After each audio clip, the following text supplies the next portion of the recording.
our mission is to make world more inclusive, more cooperative, more open by changing the way people learn, participate in culture, use internet, and exercise their rights as internet users.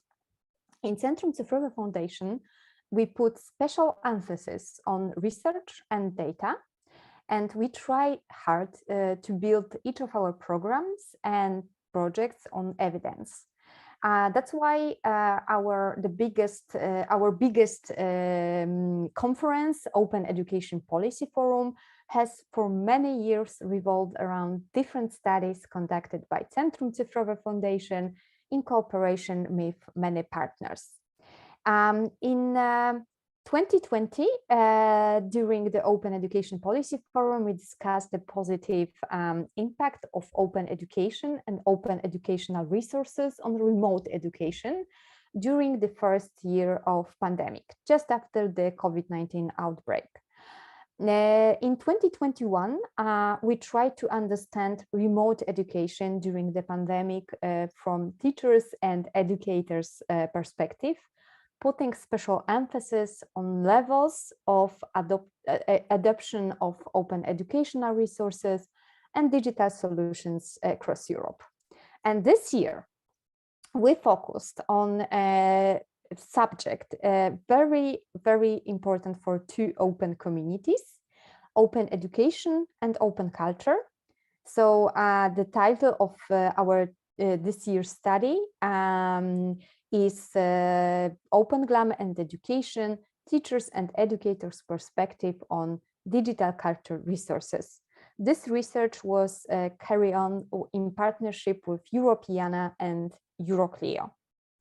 So during the next 20 minutes, I will show you key findings from our research, and then I will present most important recommendation on the development of heritage-based educational open educational resources and online collection for educational use. The recommendation we've developed based on evidence from our study. So let me start very briefly with the research background. The research focuses on teachers and non-formal educators' motivation, ways of use, barriers regarding the usage of digital educational interactive materials, resources, and online collection developed or presented online by cultural heritage institutions.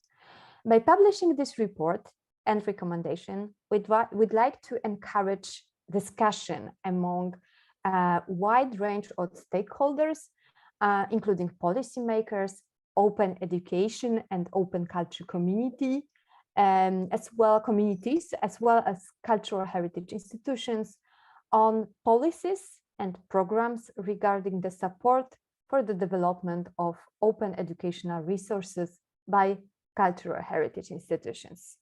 So first of all, why did we decide to focus on this subject? First of all, because the use of heritage-based materials in the education sector, according to our expertise, our research and recent documents, is very valid and important subject. According to 2021 study, Remote Education During the Pandemic, 38 of teachers from European Union countries used tools and materials created by cultural heritage institutions during the period of remote education. Also, many recent recommendations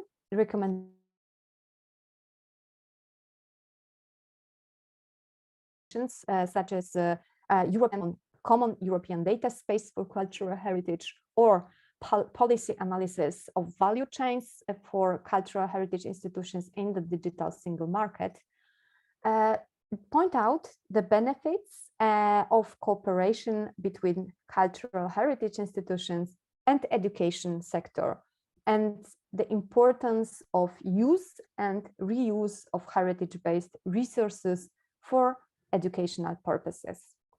So that's why we decided to explore the subject a bit deeper.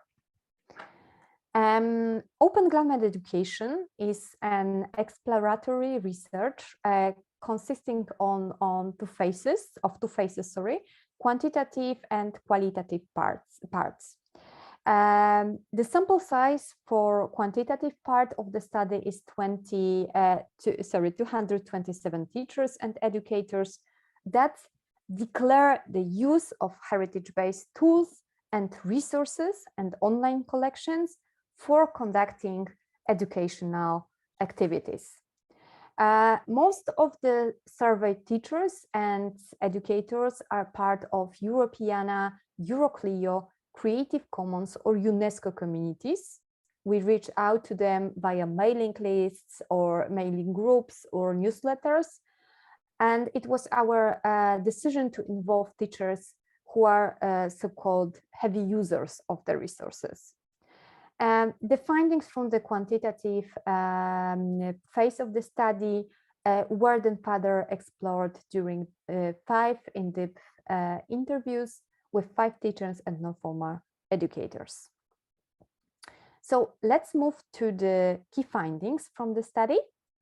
In the first part, we will have a look together on the way teachers and non-formal educators use heritage-based resources. So first of all, let's have a look at what types of digital culture resources are used by teachers and educators most frequently.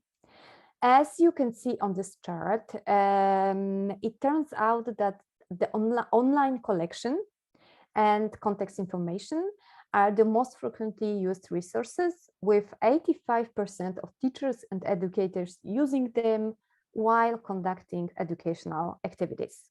70% of respondents confirm that they use educational interactive web-based materials such as games, quizzes, virtual tours, while 64 admit that they use educational digital resources such as lesson plans, lesson scenarios, and different kind of tutorials. Okay, so let's now see subjects in which teachers and educators use heritage-based resources. So the collected data reveals that those resources are used by teachers and educators to teach a really great variety of subjects, starting with reading, writing, literature, with 35 of surveyed teachers and educators, history, also 35, arts education, 26, foreign language, 25%, natural sciences, 23%, media education and digital literacy related classes, also 23%, ICT, 15%, technology, 13%, mathematics, 12%, and so on. So now, how about the frequency of use of heritage-based resources by teachers and educators? So the study shows that teachers who are aware of the existence of heritage-based resources actually use them quite frequently. 72% of surveyed teachers and educators use them at least several times a month. Let's move to the part 2. So to the benefits and advantages of the usage of heritage-based resources from teachers and educators' perspective. So as you can see on this chart, the surveyed teachers and educators point out quite many advantages of heritage-based tools and resources.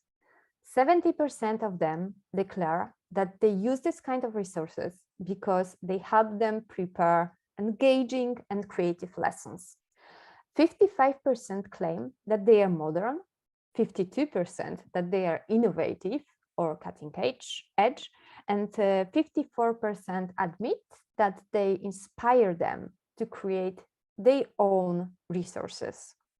Also, during in-depth interviews, teachers pointed out that heritage-based tools and resources enable them to teach about shared European digital heritage, to provide context or to introduce a theme crucial for good understanding of the subject, but also enable them to teach about the history of the subject, so methods, materials, tools used throughout the time, or about famous contributors.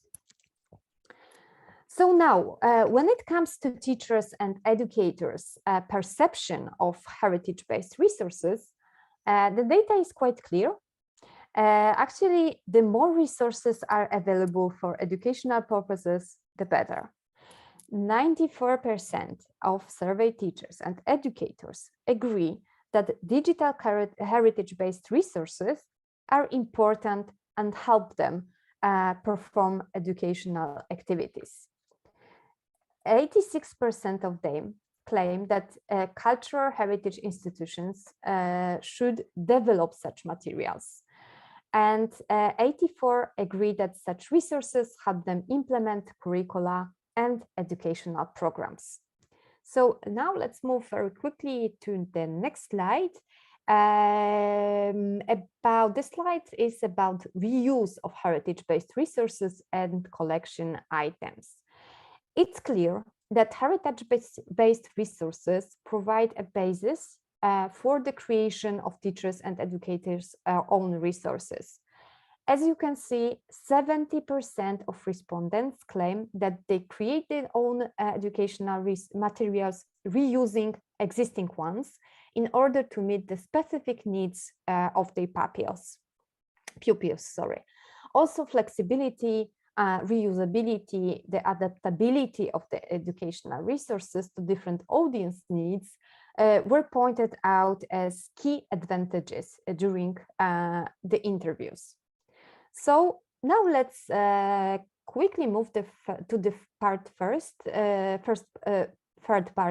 of key findings. So let's see what teachers think about the disadvantages of or barriers of those resources. So first of all, a huge dispersion and difficulty with finding cultural heritage-based resources are major barriers for teachers and educators. 40% of respondents claim they are hard to find. 32% state that they are not gathered in one place or platform or catalog, and 32% believe that they are not well promoted. Another disadvantage is the unclear copyright status of resources. Actually, we can say that there is a significant lack of copyright knowledge.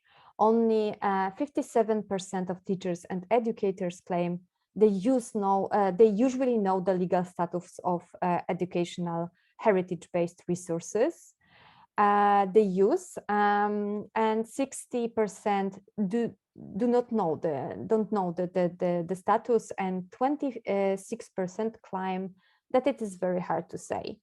What is more, and what is very important, 42% of teachers and educators declare that the unclear copyright status had in the past prevented them from using interactive materials, resources for educational purposes.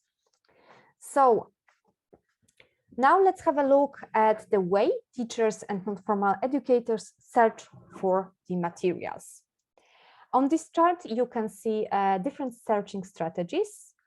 First of all, as we already seen, heritage-based resources and online collections are, according to the respondents, highly dispersed. That is why they use different searching strategies, with the most popular being search engines, 66%, different educational platforms, 57%, websites of cultural heritage institution, 54%, Wikimedia, Wikipedia, and Europeana. Now let's see what platforms and websites teachers use as a source of heritage-based resources.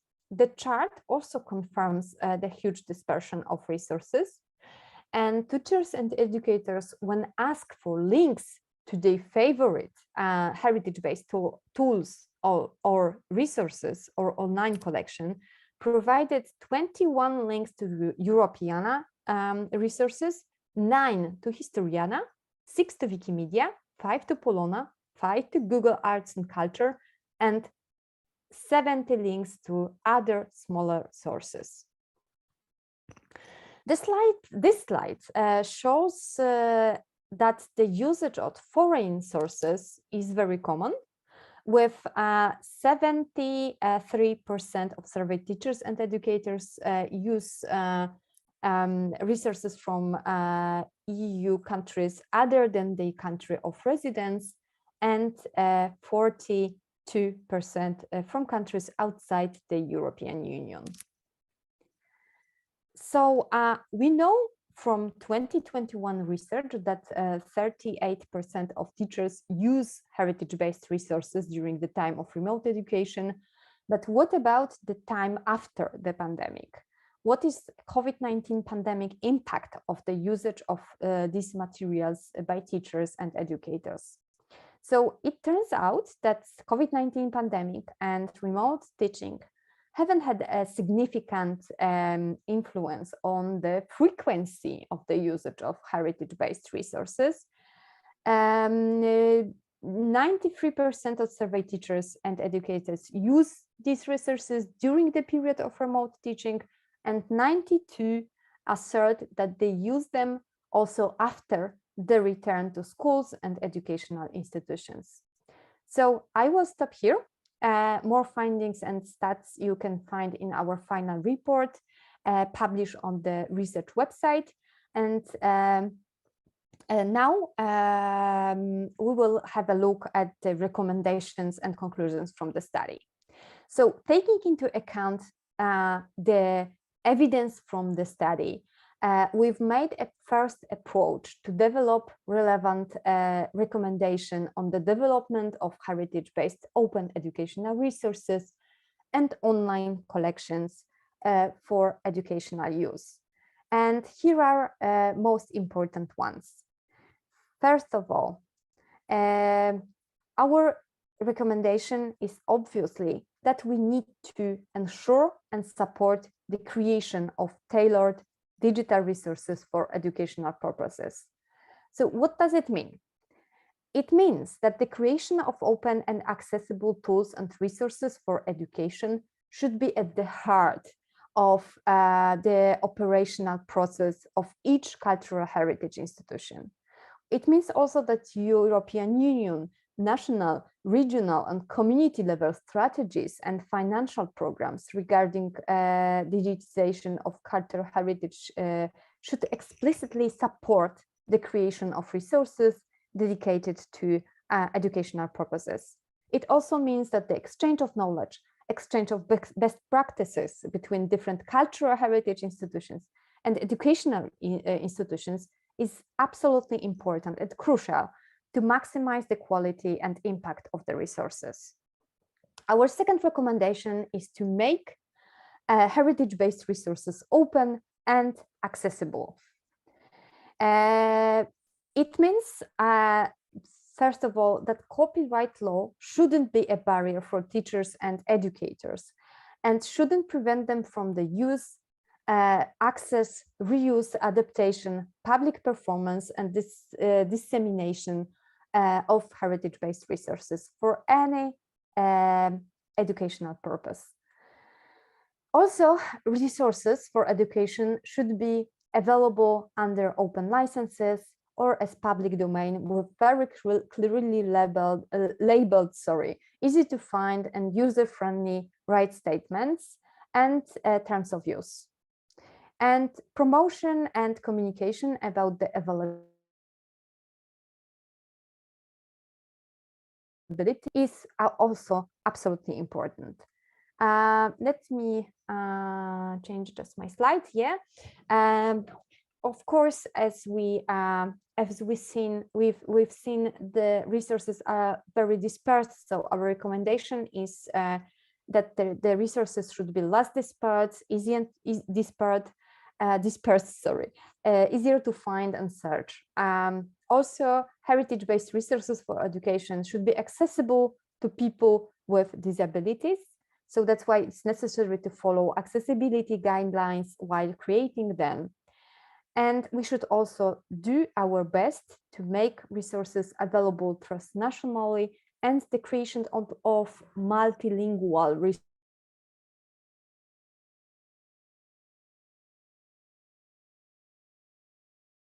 also be supported.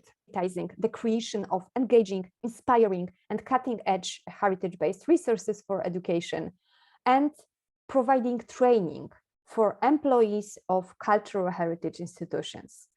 So evidence standards and guidelines for creation of heritage-based resources are very important. And the creation of engaging, inspiring cultural heritage resources, because this creation requires knowledge of the latest technological trends, digitalization standards, accessibility guidelines, and other. That's why it should be accompanied by relevant training and programs for the employees of cultural heritage institutions. And the process of creation of resources should put the end users' needs first. Also, relevant research about end users needs to be carried out. Resources should encourage reuse of the materials and enable teachers to create their own educational materials, which of course meet end users' specific needs. And cross-sectoral creative cooperation between cultural heritage institutions, educational institutions, technology developers, and other actors is very important to enable, of course, the creation of innovative solutions. Our last recommendation is about capacity building for teachers and educators to turn them into competent users and creators of resources. So first of all, training for teachers and educators should be provided to enable them to fully understand the benefits from the great potential of cultural heritage institutions.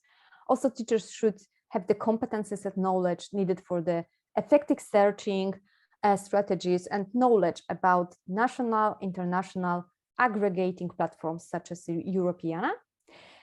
Actions aimed at making the resources free and available, open licenses as public domain are important, but there is still great need for copyright training for teachers and educators, and such training is crucial for encouraging them to use heritage-based resources broadly and to fully understand their potential.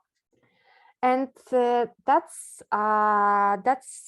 all about the recommendations. My just last slide is about other recommendations that are in line with our recommendations. So first of all, I'd like to emphasize that this report, research and recommendation aim at supporting the implementation of the 2019 UNESCO Open Education Resources recommendations that calls governments and institutions to create enabling open educational resources and open education policies, and to carry out relevant research. The recommendations are also in line with the following documents: Creative Commons policy paper towards better sharing of cultural heritage, an agenda for copyright reform, which provides recommendation about better open sharing of cultural heritage resources. Also, European Commission recommendation on common European data space for cultural heritage, which calls on